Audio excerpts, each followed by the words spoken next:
అసలు తెలుగు అన్నదానికి ఆంధ్ర జాతి వాళ్ళకి సంబంధమే లేదు. మీరు రామాయణం చూసినా మహాభారతం చూసినా వాళ్ళ జాతి ఆంధ్ర జాతి, వాళ్ళ భాష ఆంధ్ర భాష, వాళ్ళ ప్రాంతం ఆంధ్ర ప్రాంతం.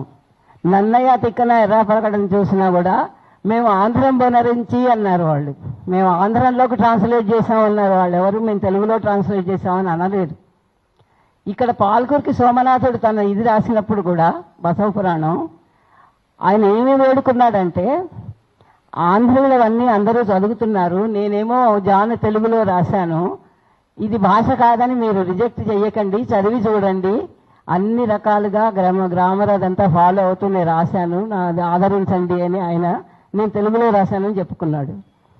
ఇప్పుడు బౌద్ధుల ఆరామాలు అక్కడ ఇక్కడ ఉన్నవి చూసినా కూడా అక్కడ వాళ్ళు ఆంధ్రం అనే వాడారు, ఇక్కడ తెలుగు అని వాడారు.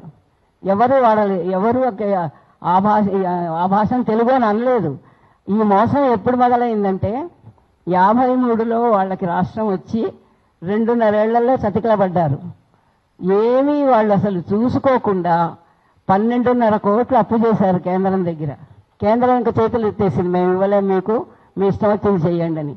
అప్పుడు వాళ్ళకి గుర్తొచ్చింది, నిజానికి ఇద్దరు తెలుగు వాళ్ళు అయితే అప్పటికే 52లో మనం వేరయ్యి మనది పెట్టుకున్నాం కదా నిజాం గారిని. మరి 53లో వాళ్ళు అయినప్పుడు అప్పుడే మొదలవ్వాలి కదా, ఈ 2 తెలుగు రాష్ట్రాలు అక్కడ చెయ్యండి అని. అప్పుడు మొదలు కాలేదు.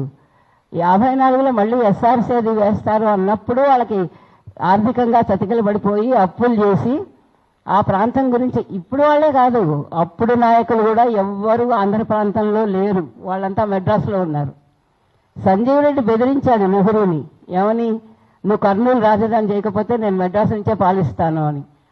దానికి లొంగి కర్నూలు అన్నారు. ఆ కర్నూలు ఏం డెవలప్ చేశారు? ఒక్కటి కట్టారా? ఒక్క భవనం కట్టారా? ఒక్కటి చేశారా? చేయలేదు. వాళ్ళకి ఆ ప్రాంతం మీద అసలు ప్రేమ అన్నది లేదు. ఒక్క శాస్త్రజ్ఞుడు కానీ, ఒక్క సినిమా వాడు కానీ, ఒక్క వ్యాపారస్తుడు కానీ, పోనీ వాళ్ళు మెడ్రాస్లో ఉండి సంపాదించుకున్నా ఒక స్కూలో కాలేజో పెట్టచ్చు కదా, ఒక హాస్పిటల్ పెట్టచ్చు కదా, ఏమీ చేయలేదు వాళ్ళు.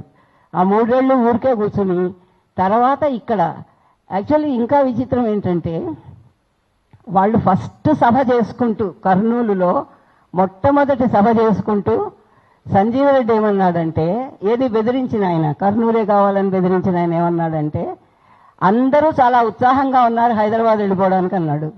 వాళ్ళ మొదటి సభలో, వాళ్ళ రాష్ట్రం వచ్చిన మొదటి సభలో అన్నారు ఈ మాట.